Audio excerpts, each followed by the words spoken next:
Hey everyone, this is Mike, and this is my Module 7 journal entry for The Secret Life of Groceries. I've only got 4 minutes and I've got a lot to say, so I'm going to go quick. How is the supply chain hidden?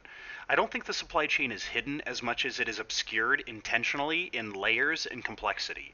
When something is hidden, you are not capable of seeing it. It is completely hidden from you. But when something's obscured, you can choose to invest the time and energy to understand it, or you can choose to not see and understand it, which is what I think a lot of people in our current food system do. We can tell that there's something unethical or unsustainable about a product, but it's just obscure enough that we can choose to look the other way if we want to. So I think these problems have been obscured, but we are capable of seeing them. And as to what the supply chain is hiding, beyond ecological destruction through unsustainable fishing practices like bycatch and bottom trawling, the fueling of migrant labor, often resulting in the deaths of desperate workers, is outlined at the end of page 233. And of the migrant workers that survive, they're exposed to abuse, slave labor, terrible working conditions, threats and intimidation from their employer, and racism and indifference from police, citizens, and governing bodies in the countries they go to find work in.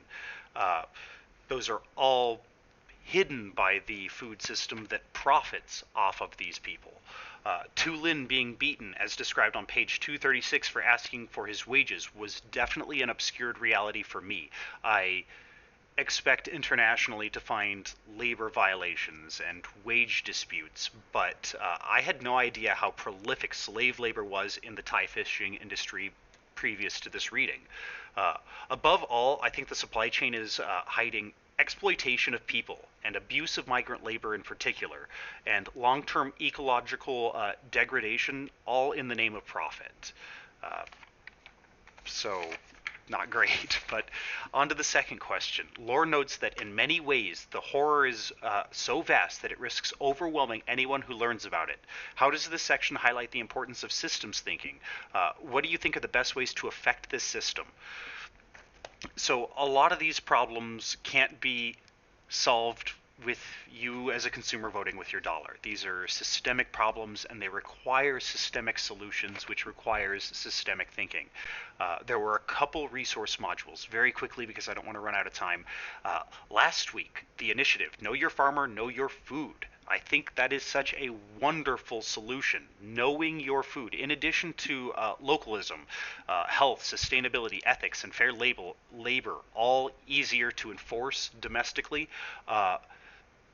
This highlights a requirement of an ethical and conscious consumer to know your food, which to me, after all this reading, really boils down to the ability to take a given commodity and turn it back into food in the food system, to know your food, where it came from, how it was sourced, and its anthropological and ecological impacts, and often knowing these things in a very obscured food system.